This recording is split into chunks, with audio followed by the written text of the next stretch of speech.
Ken Eisold, welcome to our talk. Okay. It's an honor to have you here and to talk to you. We are here in Italy talking to each other. So we are interested, of course, in your professional background, in your work in group relations conferences, in the group relations tradition, your connection with the EQRISE, or whatever it is important in this field. We would like to hear from you personally. So where do you want to start? Well, maybe the beginning. Actually, I was talking with people earlier this evening. My first conference, I think I can summarize what I got from it is bewilderment. Bewilderment. I mean, I knew something important was happening, and I felt really stimulated and engaged, but I couldn't possibly articulate what it was. So it took several experiences before I was able to kind of really put it into words. And I think ultimately what I've come away with, and I hope this is helpful, is I feel as if I have an intuitive grasp now of what's going on in the group. Not that I can always put it to terms, but I feel as if I'm open to it. I feel it, it's as if it's become a part of my understanding. And so if I'm working with a board of directors or a law firm or something like that, I'm picking up what's going on in a way that I think helps me to make decisions about who to talk to, what questions to ask, and that sort of thing. So I'm still bewildered, but I feel more equipped. By the work? By the experience I've had. So I feel as if, I can focus in a little bit better on the things that are troubling me. So what was your first conference? You attended as a member? I attended as a member in 1972. Ooh! Wow! Yes. 43 years. Way back. Yes. Great. Do you remember the director who was directing it? It was Larry Gould. Larry Gould. So it was in the States? It was in New York City.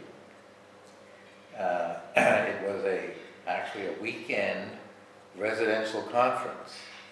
I don't think we have those anymore, but back then we did. So it was 3 days or 4 days? 2 and a half days. 2.5 days. Okay. Who else was in the staff? Do you have an idea, any memory of this? I think I can remember, but I'm not sure I can retrieve the names. Okay. But people who were involved in the founding of group relations in New York City. Very interesting.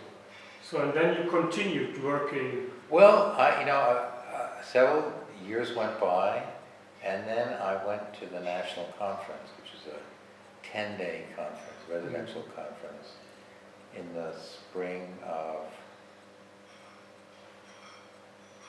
74, 76, 75, somewhere in there. Great. And that's when I felt like I got it. I could see this intuitive feeling of what was going on in the group. It was really there. So it was your second membership, It was, exactly. And afterwards? Well, and that was shortly after that Larry asked me to direct a conference because he was running the clinical doctoral program at City College, and he wanted his students to have the experience of going to a conference. And the A.K. Rice Institute was in a period of not very functional at that point, so he asked me if I would direct it, and so foolishly, you said yes. Yeah, I said yes. I thought, hey, this should be fun, right?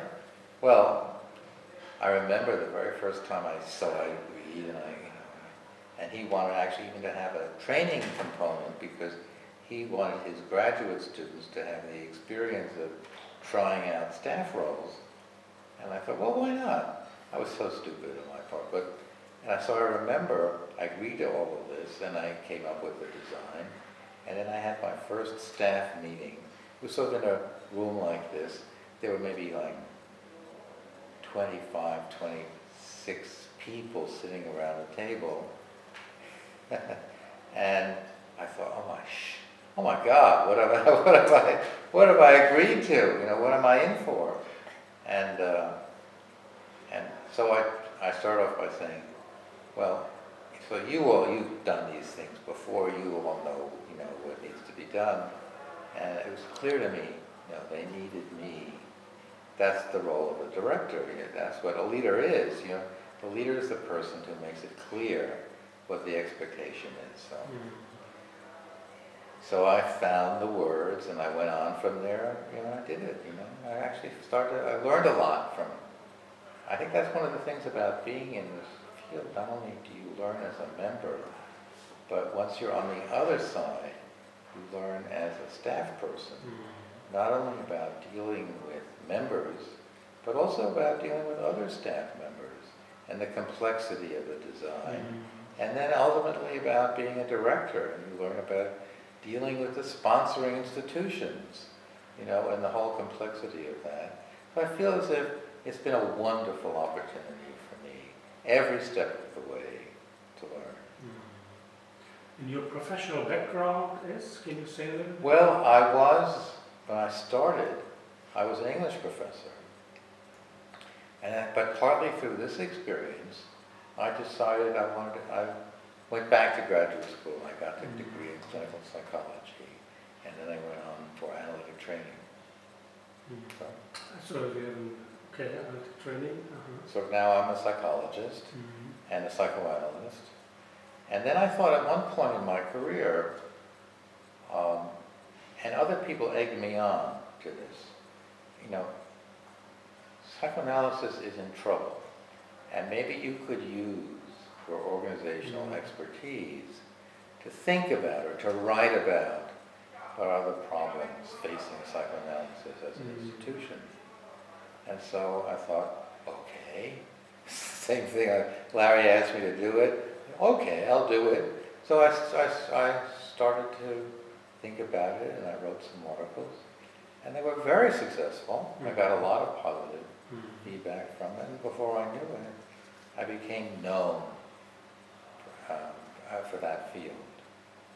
So. That's right. I remember when we met you just became the president of the ISPSO, right? It was 2003 or 4, something like that. Yes. Yes. So what was it like, or what is the ISPSO about? Well, it's a good question. I mean, basically, it's a group of people who are interested in the psychoanalytic applications of organizational work, and have a whole variety of different perspectives on that. But it's been a good community for me, because I do remember that the first paper, what I was referring to before about writing about psychoanalytic organizations, the first paper I wrote, I was trying to understand why is psychoanalysis, what is it about this and structure of psychoanalysis or the issues it faces that has caused so many schisms and splits. So I thought, well, let me set that as a topic, you know.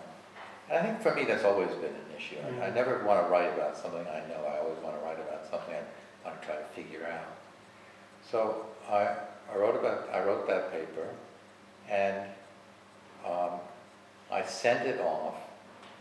I was pleased with it. I thought it was a good paper. I think it still is a good paper. So I sent it off to a psychoanalytic journal, and it was rejected. And so I sent it off to ISPSO, which was having its next meeting in New York in a few months. And they accepted it. And the paper was a huge hit. I mean, everybody said, this is great.